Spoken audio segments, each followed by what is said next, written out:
Good morning, folks, and welcome to Power Negotiating. Today's session is going to be on non-refundable option fees. Now you're going to say, Reed, what exactly is a non-refundable option fee? Remember, we're working with lease options, which means that we're going to be leasing the property, renting it, with the right or the option to purchase it at a later date. So our option gives us the right to purchase that property at some point down the road. What is our purchase price? Well, I always insist that the purchase price is going to be the declining mortgage balance. If they don't want to do that, see ya. Now, will I make exceptions? Yeah, if I can get the property with a couple $100,000 equity, of course, I'll go ahead and do that. I might pay a little bit more, but it has to be such a great deal that it breaks my rules. And in order for something to break my rules, it has to knock me off my socks.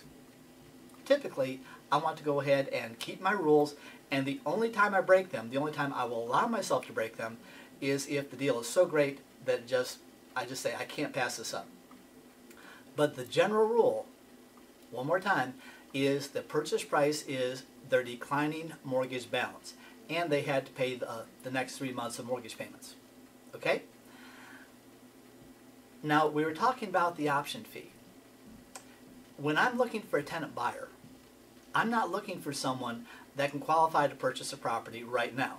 Because if they can qualify to purchase property right now, they don't need me. They can buy this property and go through a bank. They're going to be able to get the property at market value or slightly below. They're going to be able to negotiate and get whatever they want. What I'm looking for is I'm looking for someone that can't quite qualify right now, but they can in 2 years. They have a good income, they have a good job, they're stable, but for some reason their credit took a slight wicky-wacky dip, and they can't quite qualify to purchase the property right now, but they can in 2 years. Now, I'm looking for someone that can put up 3 to 5% non-refundable option fee. I'm going to make this statement, and I want you to write this down. 3 to 5% is the minimum. That's your rule. If you ever break the rule, you will regret it. You're going to say, what do you mean by that? Every time that we have taken less than 3 to 5% for a non-refundable option fee that shall be converted to a down payment, every time we've done that, we've regretted it. Why? Because in that tenant buyer's mind, they're not a buyer, they're a renter. And they're going to treat the property like it's a rental. And if they don't have anything into it, if they don't have any skin in the game, they don't have anything to lose, and they can trash the house, they can walk away from the deal, they don't care. What happens if 2 years from now there is not as much appreciation as they thought there would be, and they say, you know, I really don't want to buy the house? Well, if they've got $20,000 into it, guess what? It would make more sense for them to go ahead than it would for them to walk away from the deal. So if I have enough skin in the deal, if they have enough skin in the deal, they will most likely go forward. Now, what are some exceptions to this? Well, do they have a boat? What are some other options other than them having cash 3 to 5% down? What else do they have? I'm looking for something that can be converted to cash. Do they have any collectibles? Do they have antiques? Do they have coins? Do they have jewelry? Do they have something of value that you can turn into cash? Do they have a motorcycle? Do they have a boat? Do they have an RV? What do they have that you can take and use as a non-refundable option fee? And by the way, do they get to keep that? No, you do. So you're going to be trying to convert something into cash. Now, a lot of people say, I don't have anything. Well, what type of furniture do you have? If they have a brand new $8,000 furniture set that they paid for cash, guess what? You could go ahead and put that in your house. It might be an upgrade for you. What if they have something of value? What if they have some services to trade that you are desperately in need of? If they're a computer guru, what happens if they're a photographer? You want to find out what they have of value that you could use. Now remember, they have to value it so highly that they're not going to think, it's not worth anything, this is a rental house. So it has to make sense for you. Now, when you're looking at the non-refundable option fee,